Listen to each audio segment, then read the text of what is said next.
दोस्तों आइए अब चलते हैं गांधी दर्शन पार्क में जो थिएटर है वहां पर गांधी जी के जीवन से संबंधित क्लिप दिखाई हुआ जाती है। था। आइए उसे देखते हैं। ये कहानी भारत की आजादी से पहले की है, तो इसीलिए आवश्यक है कि घड़ी की सुइयों को पीछे घुमाते हुए हवा पर ले चले। महात्मा गांधी के नेतृत्व में लड़े गए हमारे देश के सफल स्वतंत्रता आंदोलन के आरंभ में ये दक्षिण अफ्रीका है। रंग भेद के खिलाफ एक नौजवान वकील की वो है, एक ऐसी मुहिम जिसमें उसने अन्याय के विरुद्ध सत्य की शक्ति से एक जन आंदोलन खड़ा किया और दिया सत्याग्रह का अमोघ अस्त्र।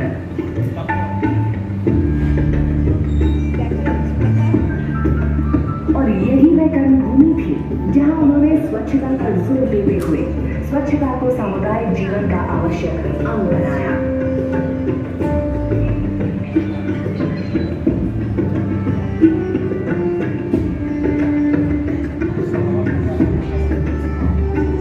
दक्षिण अफ्रीका में स्थापित टॉलस्टॉय बाल समुदाय और उसके बाद अहमदाबाद के साबरमती आश्रम में गांधी जी तथा हर कोई बिना अपवाद के या इस आशा के कि अन्य कोई ये अस्वच्छ कार्य करेगा, स्वयं बारी बारी से सफाई का काम करते थे। अधिकांश भारतीय जिस प्रकार से अस्वच्छ माहौल में रहते थे उससे भली भांति परिचित गांधी जी ने स्वयं उदाहरण बनकर नेतृत्व दिया और लोगों को प्रोत्साहित किया कि अपने बेहतर स्वास्थ्य के लिए वे साफ सफाई और स्वच्छता की आवश्यकता महसूस करें। ये अभ्यास उन्होंने स्वतंत्रता आंदोलन का नेतृत्व करते हुए वर्धा के सेवाग्राम में भी जारी रखा। अपने लेखों में भी वे सदैव स्वच्छता की आवश्यकता पर बल दिया करते थे। हमारी कई बीमारियों का कारण हमारे शौचालयों की बुरी अवस्था है, साथ ही कहीं भी और सब जगह मल त्याग करने की हमारी बुरी आदत।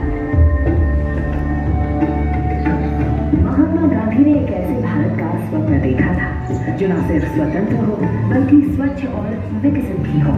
उनके इस स्वप्न को आदर और महत्ता देते हुए ही प्रधानमंत्री नरेंद्र मोदी ने स्वतंत्रता दिवस 15 अगस्त 2014 को स्वच्छ भारत अभियान की घोषणा की। महात्मा गांधी को सबसे प्रिय था सफाई, स्वच्छता। क्या हम तय करें कि 2019 से महात्मा गांधी के 150वीं जयंती मनाएंगे? हमारा गांव, हमारा शहर, हमारा गली, हमारा मोहल्ला, हमारी स्कूल, हमारे मंदिर, हमारे अस्पताल, सभी क्षेत्र गंदगी का नामो निशान नहीं रहने देंगे। प्रधानमंत्री का यकीन था कि वैसे तो कई मसले थे जो भारत को हल करने थे, परंतु उन सब में सबसे ज्यादा जरूरी था लोगों का अच्छा स्वास्थ्य सुनिश्चित करना। और भारत तब तक स्वस्थ राष्ट्र नहीं बन सकता था जब तक वह इस बेहद पुरानी खुले में शौच की आदत का उन्मूलन नहीं कर लेता। एक ऐसी आदत जो सदियों से एक पीढ़ी से दूसरी पीढ़ी में बढ़ती चली जा रही थी। एक ऐसी समस्या जो आजादी के बाद जनसंख्या बढ़ने से और भी विकराल हो गई थी। खुले में शौच से बीमारियां फैलती हैं, बच्चे बीमार करते हैं और स्कूल नहीं जा पाते।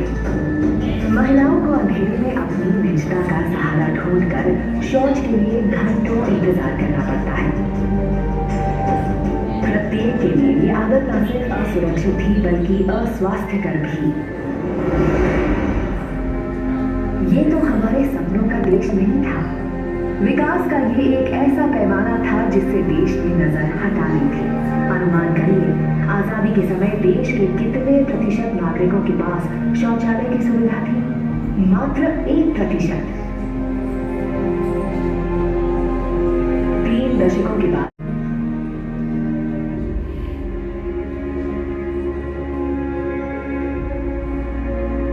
और तब क्या था जब हमने एशियाई खेलों का आयोजन किया था,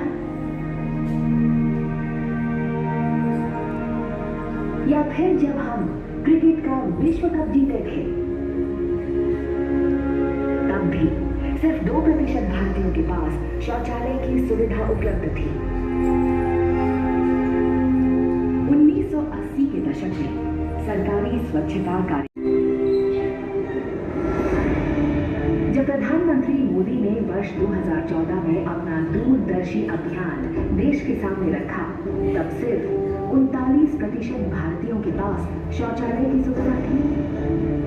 यही वह राष्ट्रीय शर्म थी जिसे स्वच्छ भारत अभियान के माध्यम से प्रधानमंत्री ने बदल डालने का स्वप्न देखा था।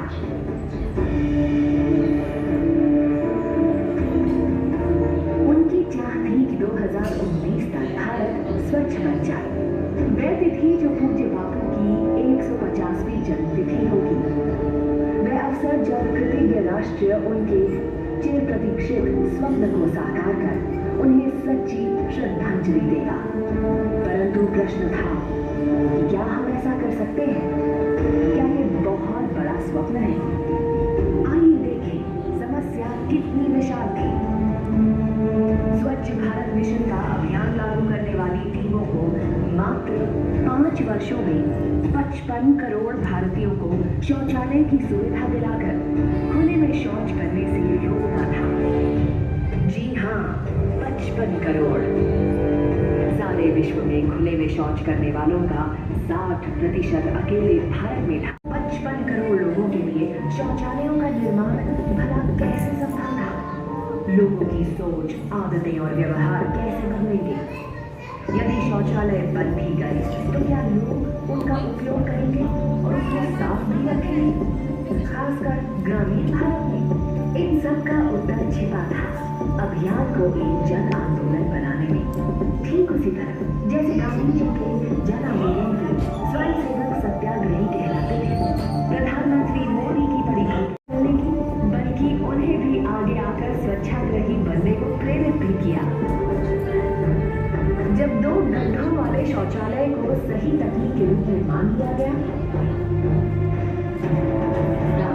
36 राज्यों और केंद्र शासित प्रदेशों के प्रमुख 700 जिलाधिकारियों, 6 लाख स्वच्छाग्रहियों और करोड़ों भारतीयों ने मिलकर इस परिवर्तन को संभव बना दिया। इसमें शामिल थे ग्राम पंचायतों के मुखिया,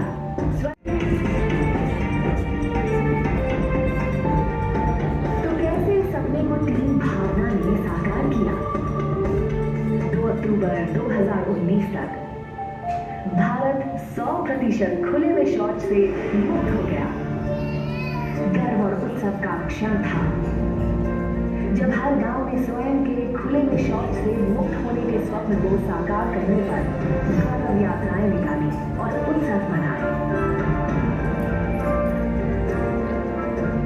आंकड़ों में कहानी कहें तो 10.62 करोड़ शौचालयों का इन 5 वर्षों में निर्माण कराया गया। 6 लाख गांव तथा 700 जिलों को आधारभूत मानवीय सम्मान की सुविधा मिली। और इस प्रक्रिया में भारत ने एक और बड़ा मील का पत्थर लाद लिया। संयुक्त राष्ट्र संघ के 2030 के धर्मीय विकास लक्ष्यों 6.2 में से हर किसी के लिए पर्याप्त शौच सुविधा को हमने निर्धारित लक्ष्य से 11 वर्ष पूर्व ही प्राप्त कर लिया। प्रधानमंत्री जी का अभियान सफल हुआ। महात्मा गांधी की 150वीं वर्षगांठ पर राष्ट्र ने एक अनूठी स्वतंत्रता प्राप्त की। एक स्वच्छ वातावरण में गाँव और गली गली नई हवा चली, नई हवा चली, नई हवा चली। हर दिल में ठानी है, हर दिल में ठानी है, सफाई गाँव में लानी है। अब काम करेंगे बात नहीं, साफ नहीं तो माफ नहीं। काम करेंगे बात नहीं, साफ नहीं तो